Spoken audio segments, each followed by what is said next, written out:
I'm Dan Smolin. I built a successful executive career in marketing and communications before becoming a top headhunter and founding my own executive search firm. Now get this, every day, mainstream media runs stories in which old school bosses and thought leaders frame your work and workplace issues in ways that are often divisive and unmeaningful. And that's just crazy. The time has come for you to answer the question, what's your work fit? So that your work and career fit who you are, how you want to live, and what you want your lasting contributions to be. What's your work fit? It answers your questions and tackles the issues that keep you up at night about advancing your career in this time of workplace revolution. So let's get started.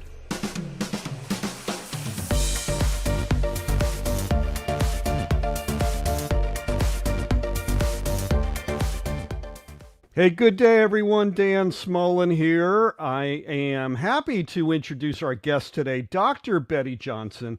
She is the founder of Bridging the Difference, which helps company leaders embrace diversity, equity, and inclusion, otherwise known as DEI. Dr. Johnson is also a highly recognized authority on worker dignity issues. Good morning, Dr. Johnson. How are you? Good morning. I'm great, Dan. It's wonderful to be with you. It's wonderful to see you as well. I will get right to it in a second.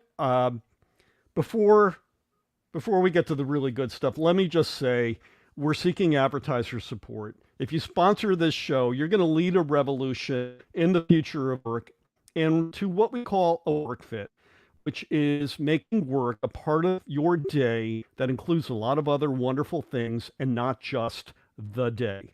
So if you are interested, reach out to me, Dan at dansmolin.com, and I'll tell you how you can help us out.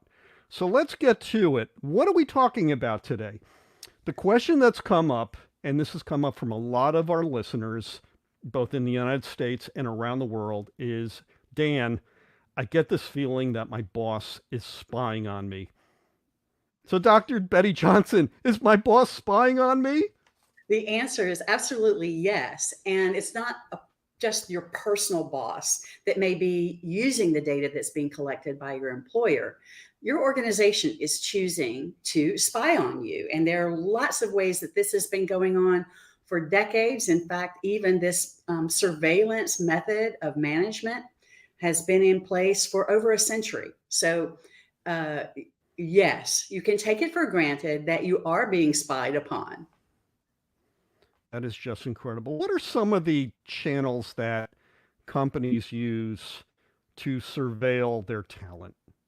Well, this will probably not come as a surprise because they're the usual suspects. Your employer is scanning the emails that you send for content and also for frequency. Right? And your employer is also looking at your use of other apps to gauge whether or not you are, quote, engaged, which is a word that I'd like to pick a bone with. But engagement these days seems to be all about busyness. So how often are you using Slack? When you're in a video meeting? Actually, I learned recently, I hope this is not true, that Zoom can gauge whether or not you are clicking outside of the application, which can indicate that you're multitasking. And those reports on whether you have your camera on or off and how much of the time you're on mute versus not on mute, how many hours you spend in video meetings or Slack or uploading files to cloud, that big data is being collected by, well, gosh, okay, in 2011, it was 80% of US employers. So go figure. 80% of US employers. Okay, so let's... In 2011, Dan. That's right. That's 11 years ago. A lot has changed since then. Yeah, I can imagine it's increased from that. Yeah. So let's talk about what we understand is allowable versus unallowable. Now, if you were in the co-location, Dr. Johnson, you're using the technology that's owned by your employer. And so they own you there. They own your utilization of it. But when we all went remote, or many of us are working hybrid, we're taking that laptop, we're taking that iPhone with us. And so, uh, you know, you might be around your other tech as well. And it gets, I guess this is where it gets really murky. I think it gets murky in terms of what is the experience, what's the human experience versus what is the business imperative to measure busyness. And the Uh, human experience, when your busyness is being calculated, but you're sitting in a home office like I am right now, mhm, there's a real cognitive dissonance that happens. Um, we're trapped to our chairs because we're in video meetings such as this. So if we want mhm, to have our busyness measured, it's going to happen only when we're sitting in a seat. Whereas in the office, you might go from one hallway to the next, and video cameras are watching you. So there's wow. this, right? So video cameras are watching your movement, engaging how many times you use that key fob to go from room to room. And so there's a different kind of activity that can be seen when you're not just in front of your computer. Here in the home office, the only way to measure your busyness is through your devices, including your computer.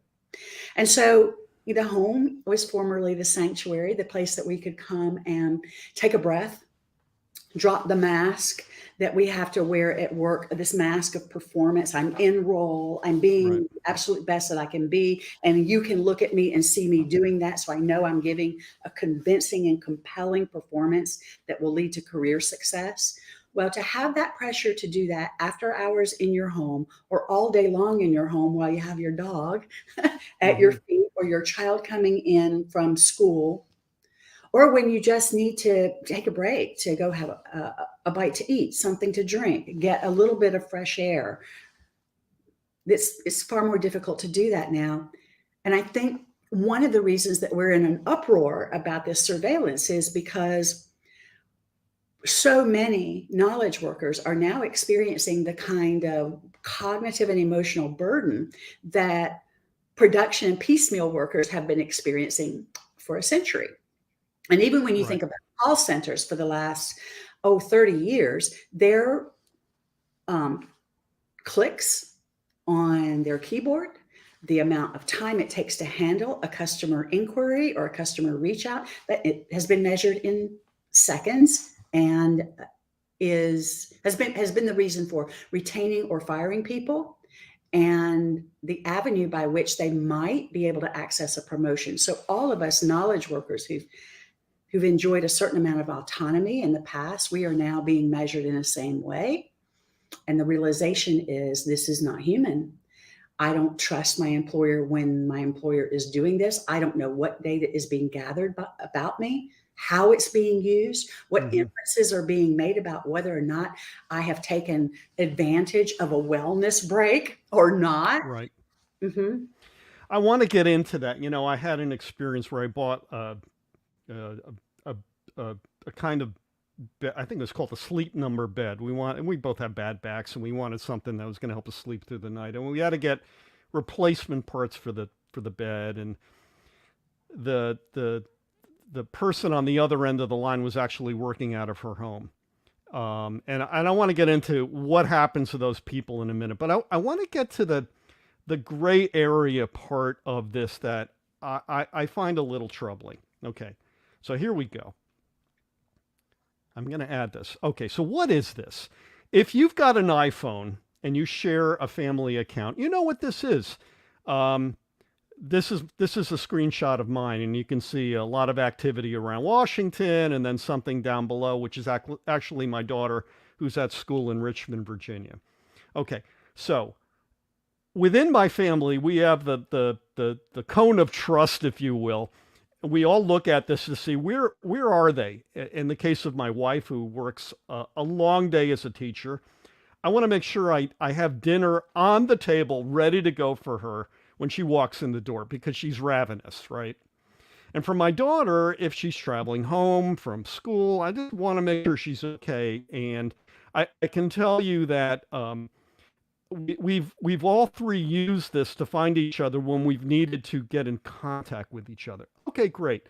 It's honest. Our usage of it is honest. Here's where it gets a little weird.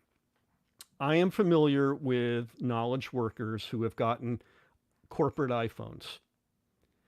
And the feeling comes about, is my boss watching me?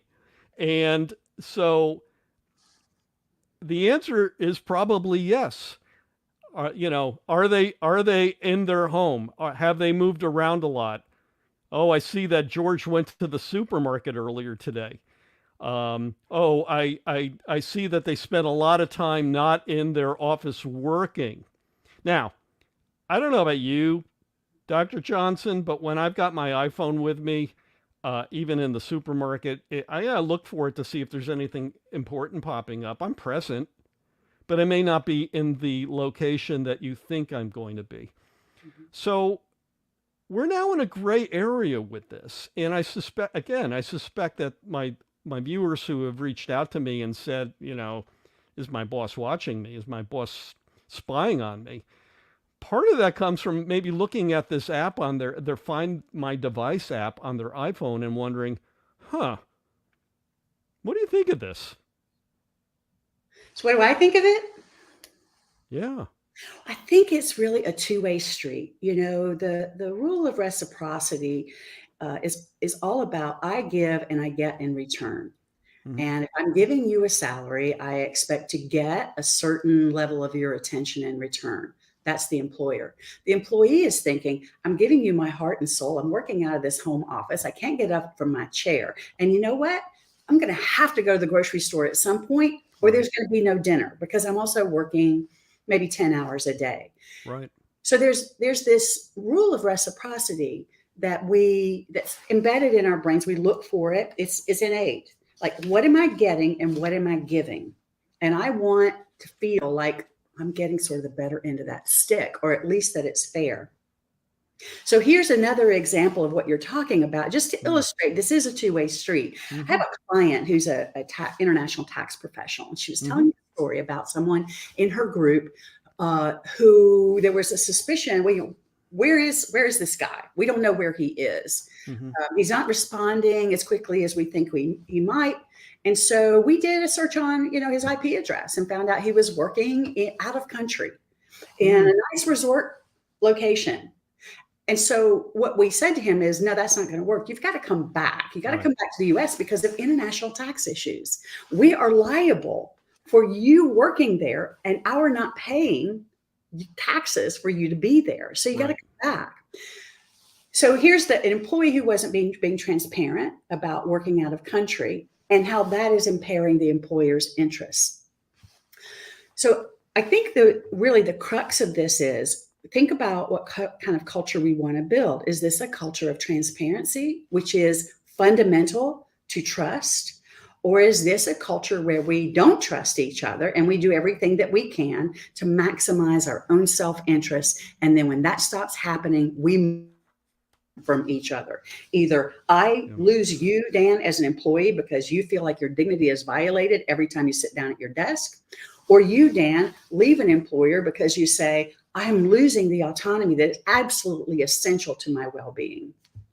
Okay, so let's talk about transparency. There are going to be some lines of work, even with knowledge workers, where between the hiring manager and the hired talent, the transparency says there's an expectation that you are going to be present, maybe even in the co-location. Now, where would that come about? If you're in an especially creative environment, here's a rip from the headlines example. Bob Iger, the newly returned CEO of Walt Disney Company, yesterday sent out word he expects everybody in the office. Why? Because so much of what they do in a creative environment, creating production on movies and animated features and things like that, literally require people to be in the same room. They have found it's very, very difficult to do this work remotely. And I guess there's some feeling that some of the releases that came out over the last couple of years were lacking because there wasn't that connection. Okay, if you get hired into a company and that's the expectation, you have one of two choices. You can go along with it, or you can say, no mas, I'm out of here. Mm-hmm. But when it's murky. And when companies are, they're responding to the market pressures to become more hybridized, perhaps letting people work remotely 1 or 2 days a week. A lot of companies now, they're going to do at least one day where people can work remotely. Some are actually going to do, two. And it's in those two that, it gets it gets a little weird. You think you have transparency, but then the boss gets nervous about productivity. And if he or she or they don't see you, Yeah. what's going on? And that's also a principle in neuroscience. So we're not going to escape that any more than our need for reciprocity. We as human beings trust our experience more than we trust something that we're told about, right? And so if my experience in an office environment is I can walk by Dan and I see he's heads down working away, my perception is he's giving his all in this job. Now that perception can be totally wrong, right? You might be planning your kids' summer camps, who knows? But the perception is, and so what I believe, because it's my visual perception, is that you're working. If I don't have that visual window to watch you work at home, like literally be able to visit you at your house and observe and do it on a frequent basis, then I'm going to be relying on some other form of data so that I can, quote, see what is happening, because I can only believe what I see. The problem with the data that allows me to, quote, see you is that it is just as fallible to wrong perception as my eyeballs on you sitting in your cube. Right? I'm going to look at the data and I'm going to draw a conclusion. That conclusion can be very wrong. So I want to get to a viewer question. This is from Stuart Katz, who I am personal friends with. We're lifelong friends. And he asks, how much of this concern can be proactively mitigated during the recruiting and onboarding process by being very clear and explaining and in writing the expectations of being, quote unquote, on the grid? And he asks about productivity metrics. What are your thoughts on that? Well, the data show, we're talking about academic research here, which is the only data that I like to refer to, because it's the only data I feel like I can have a good degree of trust with. It's not influenced by funders or corporate interests the way some other information is. The academic data show that there are essentially 4 responses for employers. And these responses in and of themselves are values driven. So the whole transparency, as Stuart mentioned, in hiring processes is one that every academician, researcher says you got to have this. Other things are, recommendations are, be sure you're using the data that you gather only to gauge potential changes in job responsibilities and how the workflow is structured and who's assigned what kind of task. Don't use it, and use it for development, right? And process change, but don't use it for evaluating employees. There you go. Right. Those are only 2 of the common 4 questions, but this gets right back at intentionality. So what is our intention? And organizations exist to make money. Our intention is to make money, to be profitable for ourselves, for our investors. So if I think that measuring your busyness and deciding whether or not to promote you based on that data fulfills my corporate interest of making money, that's how I'm going to use it, regardless of what best practices recommendations are out there. I think that the way to look at this is through the long view. And my area of expertise, DE&I, also extends to workplace dignity. If we are violating workers' sense of dignity, their autonomy to do the work the way they think is best, their sense of fairness, that whole reciprocity, how they're feeling about the relationship with their boss and the way perceptions either are accurate or inaccurate about their value. If we're violating worker dignity, people will leave. It's intolerable to have this experience of being a wage slave. And the principles by which data is often being used are very much like the old days of child labor in factories, where you just measured output. Right. Right. And we can talk about that as well. I mean, this idea of productivity really focuses a lot on the clock. Mhm. And so much of the work that we do now is project based. Why do we need the clock? And if we were to get more comfortable with the notion that the work that we do is project based, it has a beginning and a middle and an end, and the beginning and the middle and end don't follow the same hourly constructs, then let me ask you, Dr. Johnson, does the trust factor improve, or can it? Well, I love your intro video, Dan, because what it speaks to is there's an old mindset, and mindsets are hard to change. There is an old mindset about efficiency, and this goes all the way back to 1911 and Frederick Taylor's scientific management principles, which looked at how the work is ordered, how that ordering creates efficiencies, how you measure those efficiencies, how you pry in and watch and intervene on a incremental basis to beef up how quickly you're getting railroad lines laid. Right. So we have taken a principle, scientific management, and put it into today's, we're no longer in the Industrial Revolution, right? And so that was really useful during the Industrial Revolution when there were no practices. But to hold on to this century-old theory about improving productivity and apply it to today's knowledge workers when we're in a technology revolution, not an industrial revolution. It's really a misuse, but it comes from a lack of understanding that you get what you measure. And so if what you're going to measure is keystrokes, you're going to get keystrokes, and you're going to get apps that will automate someone's typing their keyboard so that you get what you measure. Meanwhile, I'm over here working my second job because I can't wait to get away from the employer who measures my keystrokes. You know, the measure of Frederick Taylor that you mentioned, you know, it worked until it didn't. Exactly. And I guess the epitome, and it really started to not work, you know, probably after the Second World War, when we moved to the suburbs and so forth. And you made me immediately, you know, I'm a bit of an absurdist, and my mind immediately went to I Love Lucy and Ethel on the chocolate assembly line, and the woman says, "Speed it up, Harriet," and it fails.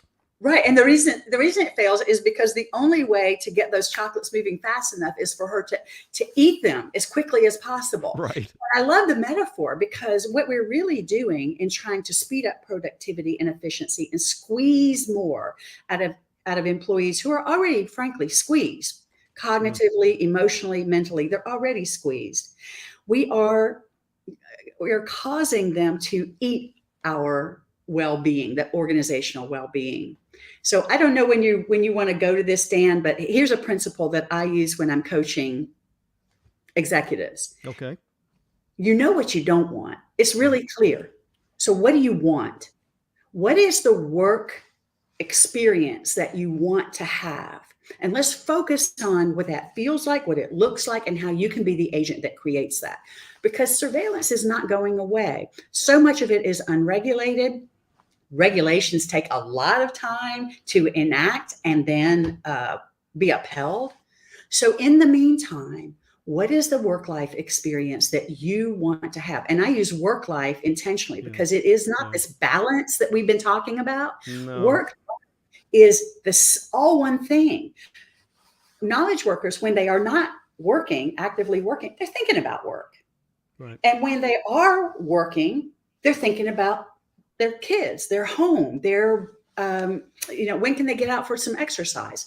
So it is all happening at one time, regardless of whether it is on the clock or off the clock. So if you agree with me, if you think that's the reality, then the question for all of us is, how do we use our personal power? How do we use our agency within the context so that we have the work life we really want?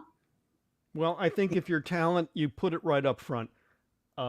And I'll give you a real life example. My daughter's 21 now, but 11 years ago, she was on a swim team, and the practices were either really early in the morning or late in the afternoon. Um, the venue where she did her practices had great Wi-Fi. I was engaged with my clients and my talent as long as I needed to be, because if I wasn't, I'm wasting all that precious opportunities. At the end of the day, I can get to them. I was working, and really, I keep getting back to this idea of absurdity. You know, work is work and non-work is non-work. No, no, we've got technology that's really bold and will enable us to respond at any time, really, wherever we happen to be. And so many of us do get real pleasure from our work. It's not Mhm. that we are chained to these devices and feel like, I mean, sometimes we feel like I must check, but other times it's just, you know, it just feels good. It feels good to get things done. So I draw on Seligman's PERMA model when Mhm. working with clients to say, this model, whatever your context, you can rest with this model and think about how it applies to you so that you can leverage the personal power you have to create the The day and day. evening that you want to have. And this doesn't mean disengaging from your employer or giving them short shrift. In fact, Seligman, who is essentially the grandfather of the positive psychology movement, Mhm. Seligman's 30 plus years of research shows that when you increase well-being through the application of this model, you increase productivity at work. So everybody wins. Everyone wins when you and productivity and engagement and motivation. So when you think about being the agent for the life that you want, it doesn't necessarily mean it's a zero sum game. In fact, I would argue that it's not a zero sum game. It's all one thing. Okay, now, how do we get management to understand that the benefit of it being the day doesn't interfere with quote unquote productivity? This is pretty radical, Dan. Uh huh. Okay. I don't think we try to get management to understand. There's so much data that shows facts don't convince people, experience does. Hmm. And so, what we need to provide is an experience to our employer that benefits us. And if they find it compelling, great. And if they don't, so what? We're taking care of ourselves. And this is a very individualistic point of view. So it sounds very American and not necessarily fitting for Asia. But the PERMA model has been tested around the globe, and particularly in Asia. And the US, because our cultures differ so significantly upon different dimensions. So here's what I want to argue. Okay. If we continue to try to convince other people about what we need to have a happy, healthy work life, then we will continue to suffer because we're continuously faced with what we don't have. If we focus instead on the power that we do have to be the agents for our own experience, therein lies the answer. Mm. So I want to show you this is this is so simple, but it's how I do it, right? So I want to bring this home. I have this little daily worksheet. It looks like this. I Hmm. designed this myself, Hmm. and it is congruent with the PERMA model. So PERMA proposes that well-being, psychological, emotional well-being comes from 5 domains: the feeling, having positive emotions, feeling that you are engaged in what you're doing, you know, that kind of engagement where the clock stands still, like I feel when I'm talking with you, Dan. Great relationships, that's Hmm. the R. Meaning in your work, and a sense of accomplishment for its own sake, not because somebody's, you know, got you chained to your chair, but because Mm. you want to do it. So I designed this worksheet, which, I mean, actually, if you want to connect with me on LinkedIn, my handle is Bridging the Difference. Send me a note. I'll send you a copy of this PDF so you can use it. But this essentially, you create a schedule for yourself, a routine, and it combines work and personal, and you decide how you're going to divvy up your day. That creates a sense of certainty. You know how your day is going to unfold, regardless of what the constraints are. So for me, I know that in the morning, I start with my meditation, my journal, I have my coffee, I have a healthy breakfast, and then I dive into work because I love my work. But then I carve out that time for my personal stuff, whether it's, I don't know, checking on something that is of interest to me or going out for a walk. That in my routine. And then I have lunch. And lunch is its own thing. It's not, scarfing down food while I'm still doing work. And I organize my day all the way into the evening where I have my dinner, I call a friend, I watch some positive entertainment or read a positive book, and then I do some stretching. And that is my routine. I'm owning what my day looks like, while also fulfilling the responsibilities of my work. And that's just the first part, right? So then we're talking about what am I doing each day to nurture relationships? I always have a friend I'm going to call. At the beginning of the day, I'm going to reach out to this person I haven't talked to in a long time. Gratitude, which Seligman says is the quickest way to increase your positive emotions. So every day, it's what is the action of gratitude? Not what am I thankful for? That's passive. What am I going to do that demonstrates gratitude? So this is yesterday's list. It was to send a thank you note to a friend who invited me over for Thanksgiving. Oh, isn't that nice? Yeah. I love that. Would you share that PDF with me, and I'll put it on the show notes for this episode? Absolutely. So I won't go through each part of it, but here's the thing to know. If we intentionally, this takes me 5 minutes to do each morning. After I write my journal, I do my plan. I show up intentionally every day for this is what I want my day to be, regardless of whether I have back-to-back Zooms, regardless of whether I'm too overtasked and can't possibly get to it all. I'm the boss of me. That's wonderful. I get to decide what is my experience going to be today. And even if I'm working super hard, I always make sure I have at least one task where I'm going to get into flow, where the clock will stand still.